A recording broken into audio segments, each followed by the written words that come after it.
trying our best.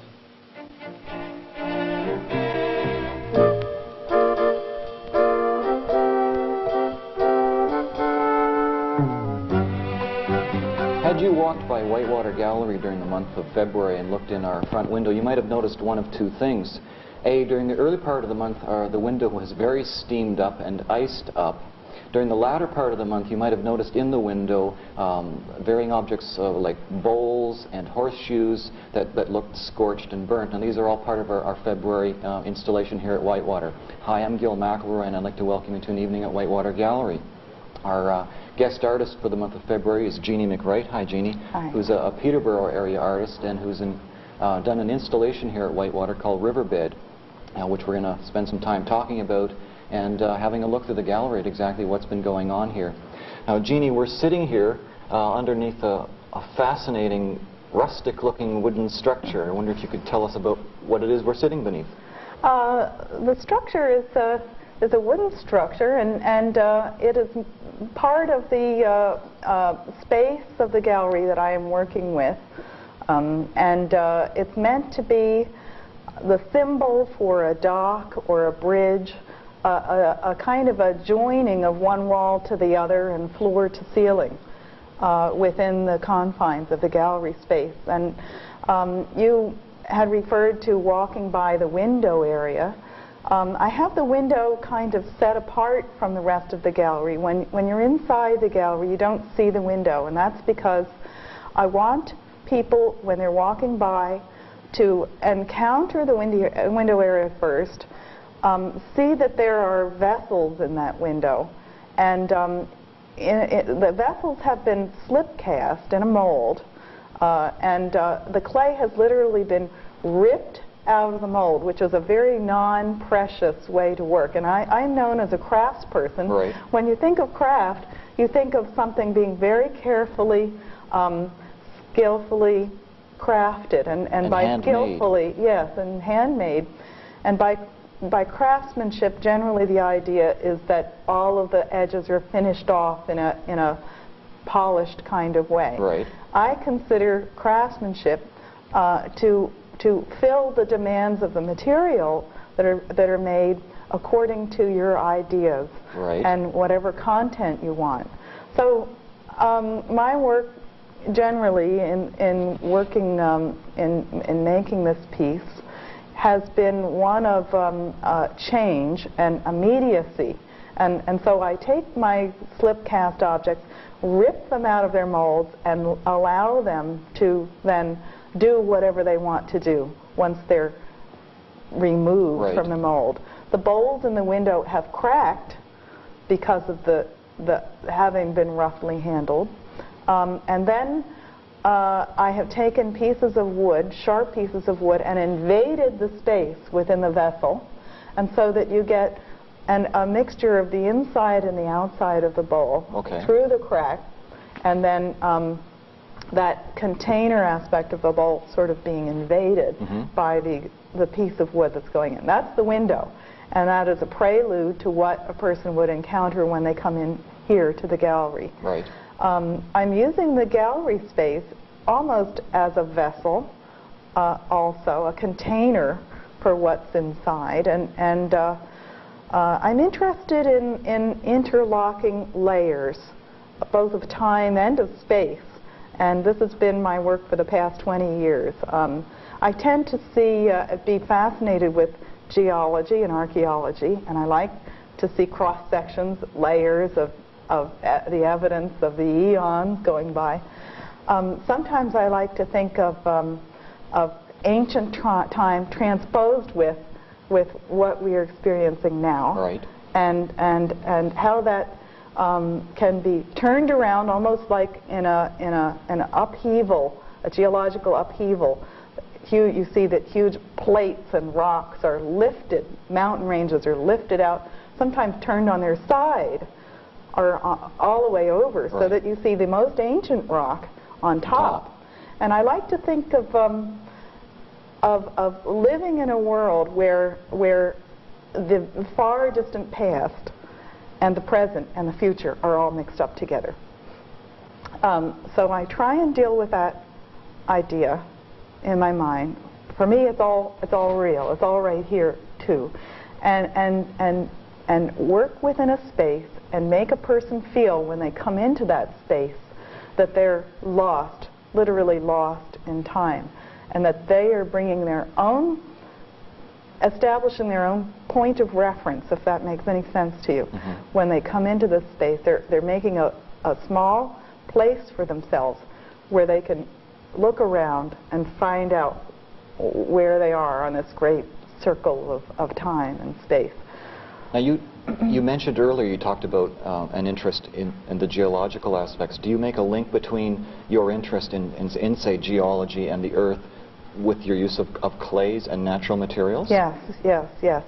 The wonderful thing, I have a great response to clay. First of all, I love things that crack. And that's because I'm interested in mazes and labyrinths.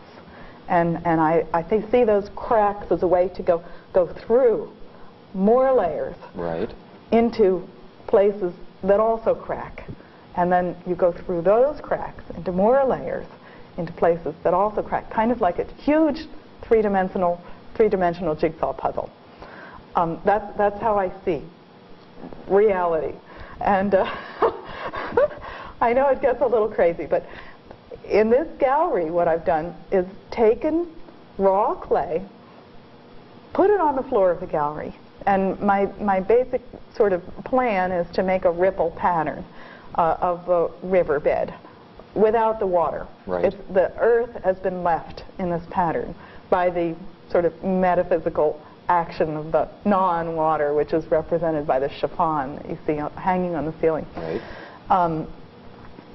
The material that I use is clay because of its great age. This clay is an earth product. It's taken eons for rocks to wash and decay and make the clay. The material that you're using. The material that I'm using, yes. The clay will be here forever in all of its forms, whether it be raw or fired. The immediate action of the clay within the gallery space is one in which changes happen because it's been put down wet, and as it dries during the 3 weeks that the piece is here in the gallery, it cracks and changes colors.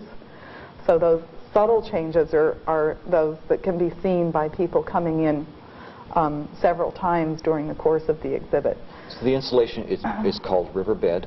You mentioned an interest in mazes and that, and as I look across the floor here, I see a definite maze kind of pattern, and the cracking of the clay as the moisture was removed from the clay, all across the floor, leaving these fascinating patterns here. Now some of the pattern you talked about firing. Now I'm assuming that the white clay that I'm looking on the floor that's cracked is unfired. Yes. What about the darker patterns on the floor? Does that mean that they have been fired? Some of the clay is sprayed with a black spray paint, acrylic spray paint. I did that because of the immediacy of the paint. I wanted to give the feeling that it's a skin on top of this clay that's being stretched. And the clay is white. It's kaolin, actually, which is the main ingredient in porcelain. And just from a technical aspect, and this is what I mean about craftsmanship, I use this because it does what I need it to do. When it cracks, it's white, and so that you can see the cracks better in the black areas than in the white. And just simply from a design standpoint, I've tried to use the two colors, black and white, kind of a positive and negative, and you can sort of, just to add visual interest. This bridge or dock is black, the walls are white. Just for dramatic effect, and almost as a polarity. You know, you see all of the things that are black and white that we have in our culture, in our world. Now, in the window, some of the objects appear to have been scorched, and a lot of the objects that are placed amidst the riverbed installation appear that they have been fired in some kind of way. Yes, yes. And I call them artifacts An artifact is just simply a remnant of a civilization and or a culture or a phenomena. Just like here in North Bay, we have the Jeanne Quintuplet Museum full of its artifacts, right, quote unquote. These are also artifacts, and again, I have cast these objects which I've chosen to represent aspects of our civilization, our culture. And the scorching is a really wonderful word. It's actually it seems to be a violent word almost. They have been fired, and so that they are not temporary objects. Right. As the clay itself is, the raw clay is something that I can take home with me at the end of the gallery and reuse in a different form, whereas these artifacts have been fired, and they will remain the way they are. So they have a permanent quality that the riverbed itself doesn't have. That's right. And I like that contrast between the two. And then the surfaces have been carbonized in a way, and that gives it the scorched look. And I'm interested in the fact that that kind of maybe a poetic association with something dramatic or violent has happened to these objects. And visually, when you come into the gallery, you get caught up in the stories that the artifacts are telling. Yes. I'm really fascinated by the objects that you have, that you've chosen to put amidst the riverbed, books and shoes and guns. And I guess I'm really fascinated because they're not objects you would normally associate with clay, with being such a hard product. I think the juxtaposition between something as fragile, I suppose, as a book and the hardness of the clay is really quite interesting. Yeah. Well, that's what happens when things become fossilized and preserved, you see. So in a way, you can think of these things as perhaps, having been preserved or fossilized. And will they remain here? We don't know. There are heaps of things, piles that have kind of been caught by the cages, washed up and caught. Other things have just continued being strewed, or have stuck in the mud. And perhaps when the water comes back, they'll continue their journey. Okay. And in a way, I hope that people coming into the space will also feel caught up in corners and in cages, or else, if having chosen another path or route through the space, will continue flowing through, and then out again. So I'm trying to use these objects as metaphors. Right. And I have chosen the individual objects like shoes and horseshoes and hammers and guns as metaphors too. They're very personal. They have personal meaning to me, but I also associate their shapes. For example, the shoes, the high-heeled shoes and the hammers, I think look like the ancient creature called the pterodactyl. And I just play with those ideas. So you can really delve if you're interested in doing that. But I'd like all the people who come to see the show or have come to see the show to bring their own associations and when they see the piece and interact with it too. When I've spent a lot of time walking through the show, and I find myself pulled in various different directions.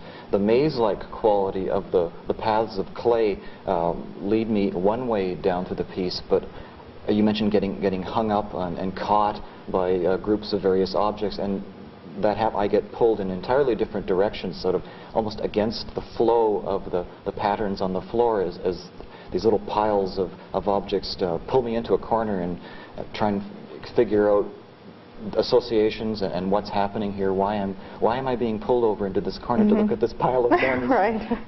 Yeah. I find that really, really fascinating. You mentioned that in reference to the bridge, the dock, that it emanates from one of the walls. This is an installation done specifically at Whitewater? Yes. Yeah. Site-specific, so that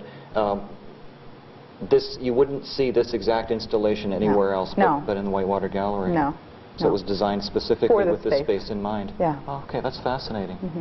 Yeah. I'd come up 10 days before the opening of the installation to do the work of the installation, and like you mentioned, we had lots of evaporation going on. The windows being iced up, Yeah. and there was a lot of moisture in the air as the piece dried. It was quite interesting Yeah. to come in here. It was a very different environment, and it was interesting how the environment changed as the course of the installation progressed from being a very wet, damp place. The clay itself was at one time very Yeah. wet and easily disturbed. I've tried also using the fabric. We have had fans blowing on the chiffon to make ripples in the fabric, which also, in conjunction with the use of the light in the gallery, have blocked off these lovely windows and all the nice sunshine coming through, made it dark, and then tried to also use the compositions of light, pools of light, to also manipulate the space. Right. And I found that working with light and the movement of the fabric and the walls, that I was able to actually paint a picture on the walls using the shadows of the dock or the bridge or whatever you want to call it, and the shadows of the rippling fabric to bring the walls, although there's nothing hung on the walls, right. the walls, I found I was able to compose shapes on the walls using the light from the gallery, and I plan to use that now, you know, in succeeding pieces that I make, and work more with that idea. Really an interesting aspect of an installation to You consider. said this is chiffon that's hanging along the Yeah, wall here? mhm. It goes from one end of the gallery and it stretches all the way down to the front of the gallery and back across the wall again. And you manipulated the environment by the use of lighting and the shadows that just catching a that it bit cast? of the fabric, having it shine down on perhaps an object or a pile of objects. And I found not only making the composition with the light and dark patterns of the clay and the shape and sculptural aspect of this wooden bridge and dock, that I was able to work part of the design and composition of the space just simply by using light. And in that way it resembles a stage set or a theater set, because you can change the whole feel of a space by using the light too. And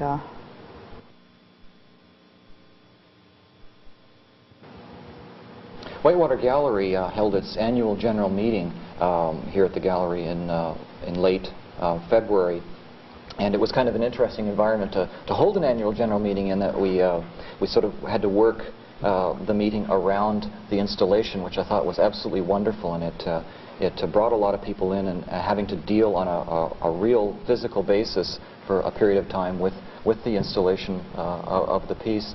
Can you tell us a bit about your background as a ceramic sculptor, as an artist and ceramic sculptor? I'm fascinated by a piece that you did at Trent University this summer called Ad Infinitum. Can you tell us a little about it? yes.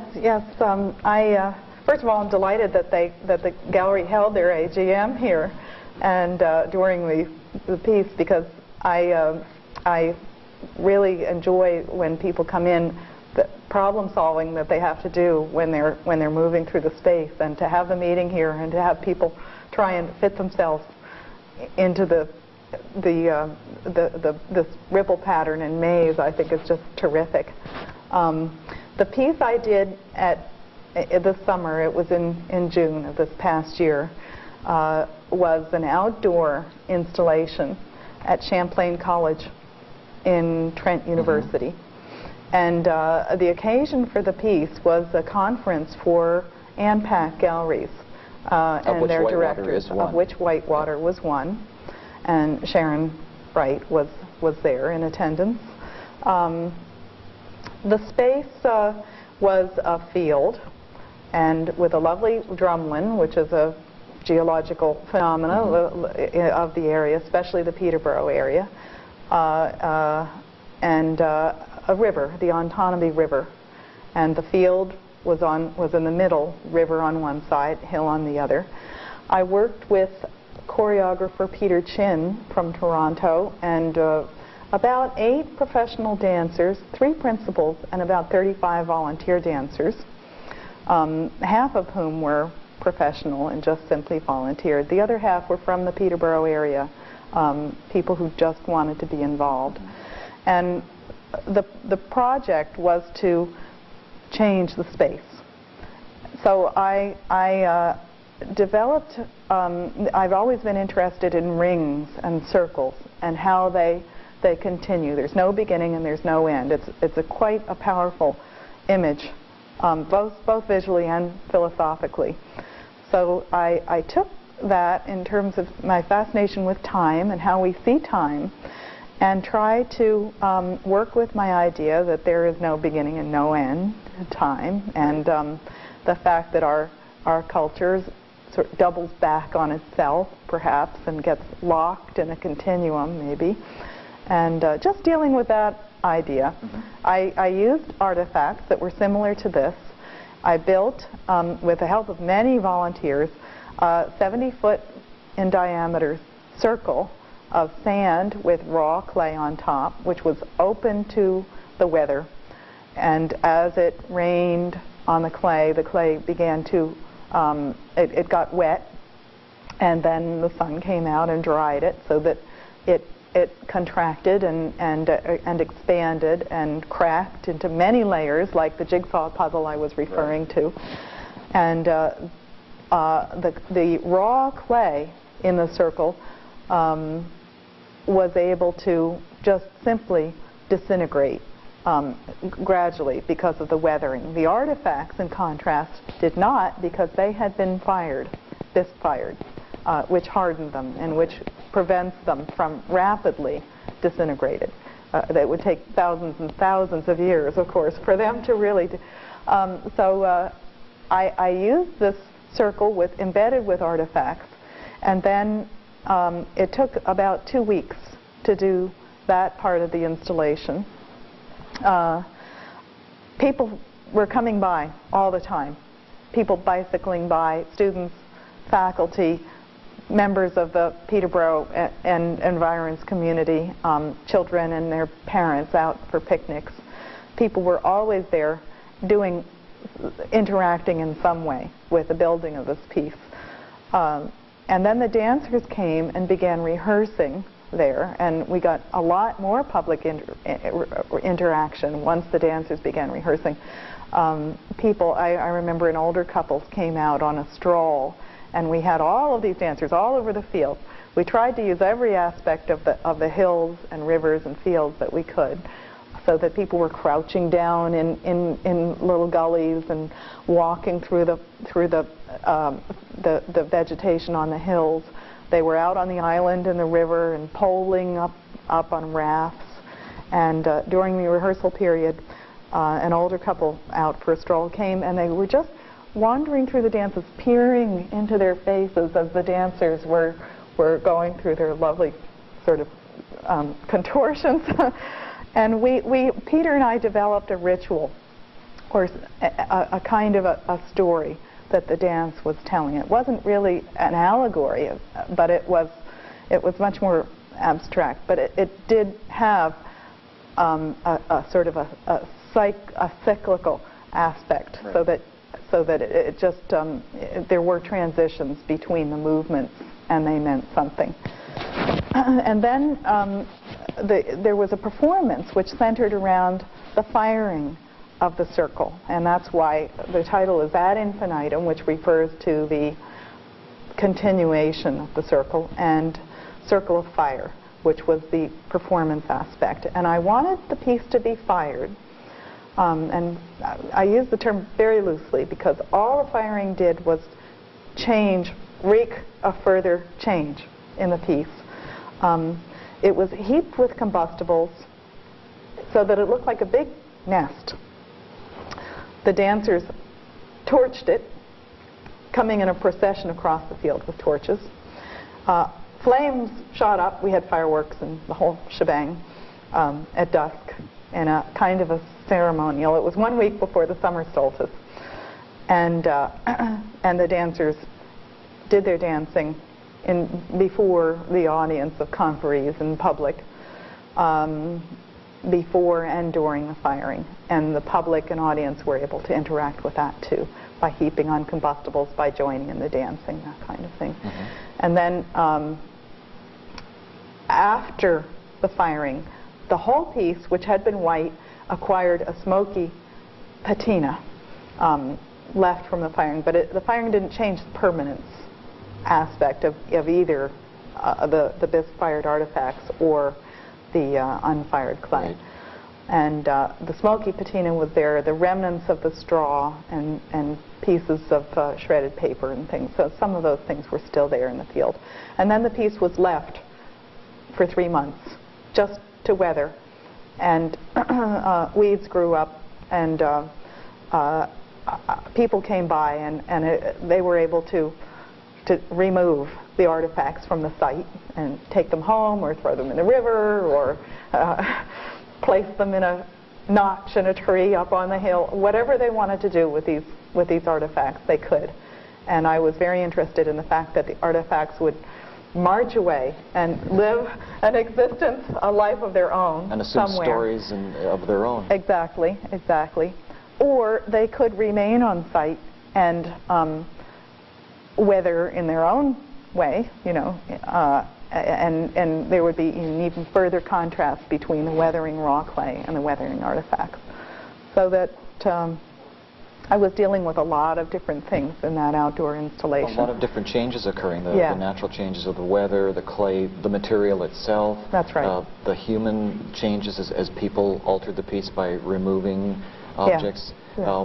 We were fortunate at your opening talk that we were able to view a videotape of this piece, and it looked like a magical night. It was fun. Yeah. It was fun. I just decided when I did this thing, I thought, well, I just really want to do something and really have fun with it and do something. Just nothing exceeds like excess, you know, that kind of thing. So, I did that thing, and I'll probably try and convince somebody to let me do it again sometime too. I hope so. Yeah. I do hope so. It was quite wonderful to see that, and it would have been absolutely wonderful to have participated in that. Yeah. And Riverbed itself has been a really magical installation, and watching all the changes that occurred as the piece progressed. And I'd like to thank you, Jeanne, for having put the installation up and having come up and chatted with us. Well, the whole experience has been wonderful for me. Thank you for having me. I'd just like to remind viewers that March's show here at Whitewater will be Wood, Metal, Earth, Steel, a curated show by gallery director Jim Murkowski, and it's a collection of sculpture from the Canada Council Art Bank. And I'd also like to remind you just to keep an eye out for Whitewater's Art Talk, Art Speak series. And if you want any further information on gallery activities and what's going on with the Art Speak series, you can give a call to us here at 476-2444. And gallery hours here at Whitewater are from 11 till 6 on weekdays and from noon to 6 on Saturdays. And I'd like to thank you for having been, Jeanne, and thank you for having watched, and a good evening to you.